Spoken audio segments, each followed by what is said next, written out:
Бүгін түгеліміз балалар, оған күйлері қалай? Бүгін түгеліміз ба? Айдана? Бүгін сыныпта бір оқушы жоқ, қай деп аталған ауырып жатыр, қалғандары түгел. Себепті ғой, Иә. Өте жақсы. Ал оқушылар бүгінгі сабағымызды бастамас бұрын жұппен кішкене жұмыс жасап жібереді. Бір-бірімізді жұптасып алып, бір-біріміздің жақсы қасиеттерімізді атап шығайықшы. Кімде қай топтан бастаймыз? Айдана, сен өте ақыллысың. Бекзат, сен ғана уәдеге берік. Уәдеге берік. Рамазан досшыл. Айдана білімпаз. Алға шыншыл. Бір-біріміздің қасиетімізді ашып алды. Олай болса, бүгінгі біздің сабағымыз Тахауи Ахтановтың Күй аңызы әңгімесіндегі кейіпкерлер бейнесі. Кез келген қиықшан аламыз.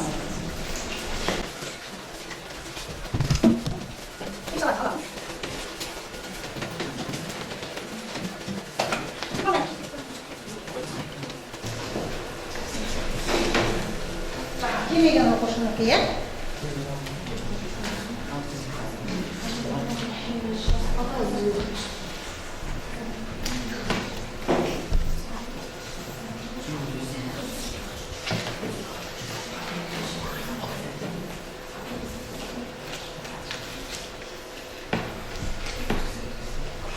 Сендер балалар. Себебі біз қазір Тахауи Ахтановтың Күй аңызы шығармасын өтудеміз. Мен сол үшін деп ойлаймын. Өте тамаша. Олай болса, Күй аңызы сабағымызды бастаймыз. Сол себепті бәріміз қолымызға жетістік парағын алып, сұраққа жауап берген кезде әрқайсысы стикер жақсы. Ал өткен сабақты талқылау үшін тақтаға назар аударамыз. Зымыран сұрақтарға назар аударамыз.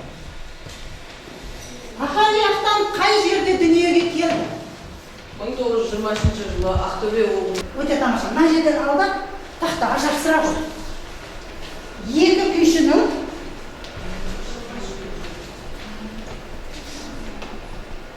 жолға шығуы, жарайсың, отыра қой. Ал екі күйшінің арасында қандай әңгіме өрбіді, кім айтады?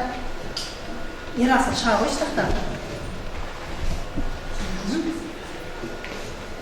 Екі салт атты күйшілер Ибан тауында келе жатып, осы маңайдағы ауыл жайлы әңгіме айтып келеді. Естемес Оразымбетке менің күйімді үлгі етсең де өмірімді үлгі етпе. Себебі мен қанша ел көрсем де, жер көрсем де, жар сүймей, бала көрмей келемін. Жас елуге келді. Жас елуге келді. Жас елуге келсе де? Жас елуге Оразымбет көңілі түсіп, естемеске сізге әлде қыз айттыруға болады ғой. Кеше ғана 60-тағы Түлкібай қыз алған жоқ па дейді. Осы әңгімеден кейін екеуінің көңілі жүдеп, үн-түнсіз келеді. Келе жатыр. Екеуінің арасында қандай әңгіме өрбітті? Естеместің отбасын құрмағандығы жайлы. Өте жақсы. Оқиғаның дамуы. Жалғыз нардың кезігуі. Тамаша. Тақтаға іле қойшы, жалғыз нардың кезігуі. Ал, мына достан кімді айтты? Жалғыз нардың кезігуі. Неге жүрген жалғыз нар ол? Ал, Нұрасыл, тақтаға шыға қойшы. Бізге оқиғаны баяндай қойшы. Осы әңгімеден соң Естемес пен Оразымбет Кім білсін, ел нар едірген күйін осылай пайда болды деседі. Өте тамаша. Нар едірген күйінің біз дан отырамын, құдіреттілігін байқадық, балалар, нар едірген күйінің құдіреттілігінің арқасында аруана түйеміз не істеді? Желіні сүтпет еді. Олай болса, сол күйдің құдіреттілігін тыңдайықшы. Нар едірген күйін тамашалаймыз.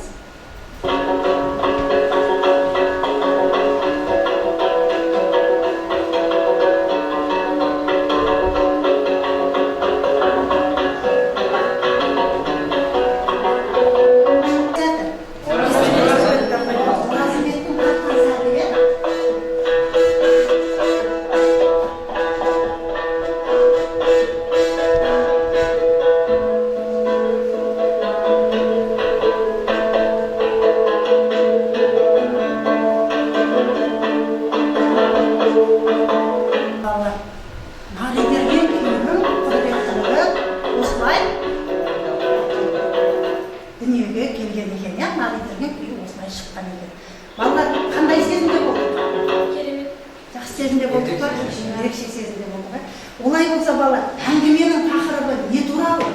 Рамазан айта қойшы. өнердің құдіреті, күй құдіретінің күй құдіреті жайы. Күй құдіреті жайы. Өте жақсы. Әңгіменің идеясы қандай? Назгүл? Өнердің құдіретін ұғынып, өнер адамдарына құрметпен қарау. Өте жақсы. Бұл әңгіменің жанры қандай? Жанры. Нұрбек? Шағын оқиғалы шығарма. Шағын оқиғалы шығарма. Өте тамаша. Балалар, олай болса біз әңгіменің идеясын, тақырыбын анықтап алып, енді кейіпкерлерге ізденеміз.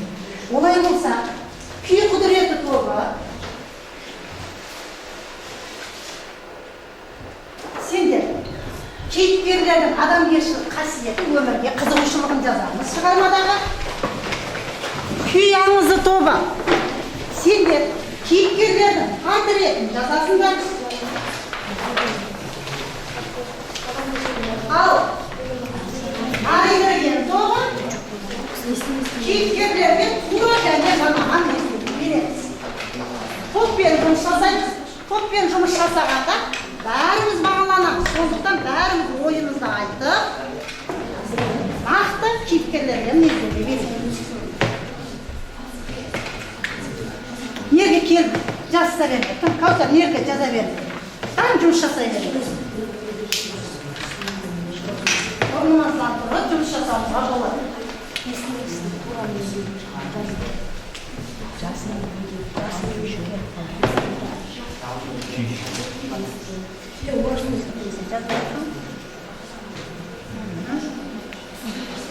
Адамгершілік қасиеті, иә? Аридірген тобы.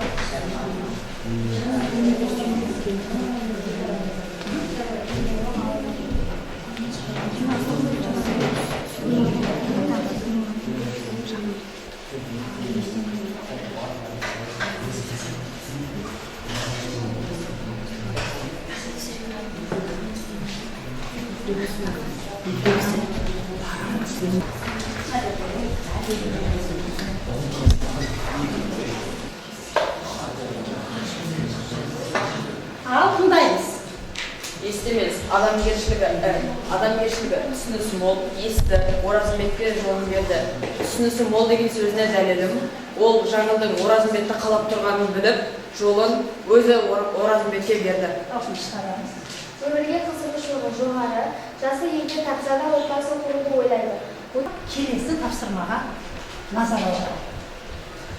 Бұл кім? Бұл қайсар әдісі. Бірінші дескрипторға назар аударамыз. Кімнің сөзі екенін анықтайсыңдар, және сол сөзді қай сәтте, қай оқиғада айтқанын табамыз. Бірінші күй құдіреті тобына. Ай шырағым ай, мені қинайтын да сол ар жағы ғой. Дәл осы арадан салмай-ақ қойдым. Кімнің сөзі? Бұл естеместің сөзі. Қай сәтте айтқан сөзі? Қай сәтте айтқан сөзі? Топтан кім көмек береді? Кім көмек береді? Ерасыл көмек бере көрші? Екі салт атты күйшілер Ипан тауында келе жатып, алдарынан боздап шыққан нар түйені көреді. Сол кезде Оразымбет естемеске бір дұға оқып жіберіңіз. Айдалада мал кейпінде шайтан жүруші еді деп айтады. Сол кезде естемес күй тартып бастайды да, Оразымбет ар жағы дегенде мені де қинайтын осы жер деп айтады. Өте жақсы. Келесі топқа сөзім сөз. Өнерім жетсе тілегіңді бердім қара. Кімнің сөзі? Шалдың сөзі. Шалдың сөзі. Қай кезде айтқан сөзі? Естемеске түйемді идіріп берді, қолға салған кезде. Қолға салған. Балалар, біз бұл кім? Бұл қайсар әдісінен де өттік. Енді сабағымызды бекіту мақсатында, егер мен автор болсам, егер сендер автордың орнында болсаңдар, шығарманы қалай аяқтарын едіңдер? Бірінші отырамыз, бәріміз автор болсам, тақырыбында автор кейпімен еніп, өзіміздің ойымызда жазамыз. Ал шығарманы қалай аяқтар ендер автор болсаңдар?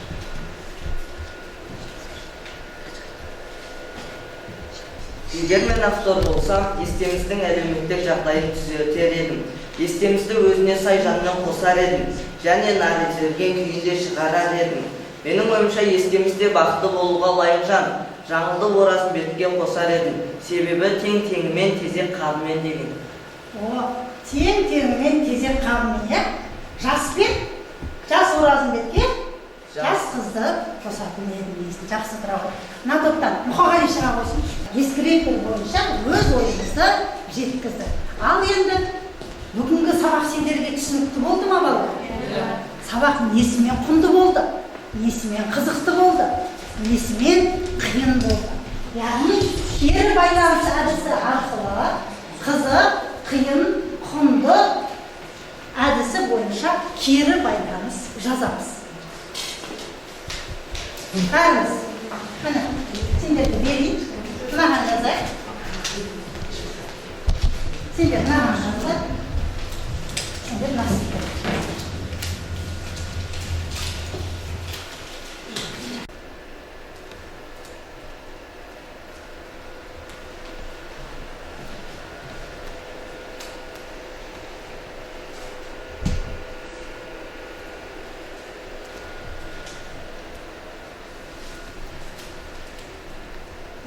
Çok kol götürecek bu arada.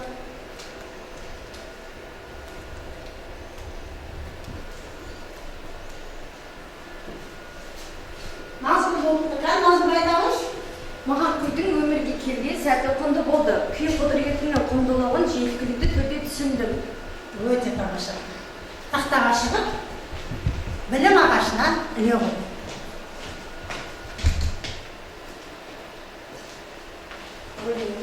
Ал Бекзат, бірінші топ дайын екен. Мен бүгінгі сабақтан керемет әсер алдым, және наридірген күйінің шығу тарихы туралы білдім. Тамаша. Мана оқи ғой. Қызғалға маған Жаңылдың өжеттілігі ұнады, қызыға топпен жұмыс жасаған жерім. Тамаша. Топпен жұмыс жасаған ұнады. Балауса. Маған топпен жұмыс жасаған сәт ұнады, әрі қызықты болды. Маған автор орындығына отырған сәт құнды болды. Құнды. Нұрбек. Қызықты болған сәті нарды идіру барысында өмірге келген нар идірген күйінің тарихы қызық болды. Тарихы құнды болды, е? Рамазан. Маған бұл оқиғадағы қызықты сәт Оразымбет пен Жаңылдың одан арғы өмірі, ал қиын сәт естеместің жар таба алмауы. Жар таба алмауы. Ал Жаңылын? Қызықты сәті сұрақ жауап тапсырмасы өте қызық болды. Құнды кезі Оразымбеттің үлкенге құрмет көрсеткені кенін бойыма сіңірдім. Ол кімнің сөзі сәті қиын болды. Ал? Маған болып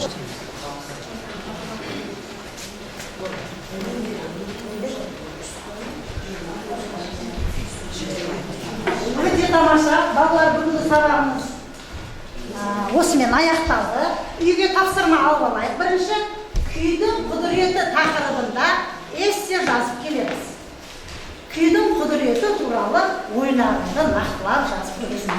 Ал енді балалар, бүгінгі сабақтан алған бағаларыңды топтағы жеңімпаздарды бағалайық. Олай болса қолдарындағы стикерді тез қанап жіберіңдер.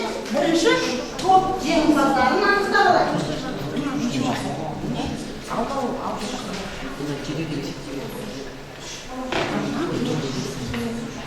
Қанша болды? 33 болыпты. 33 болыпты күйамыз тобы. Наридірген тобы.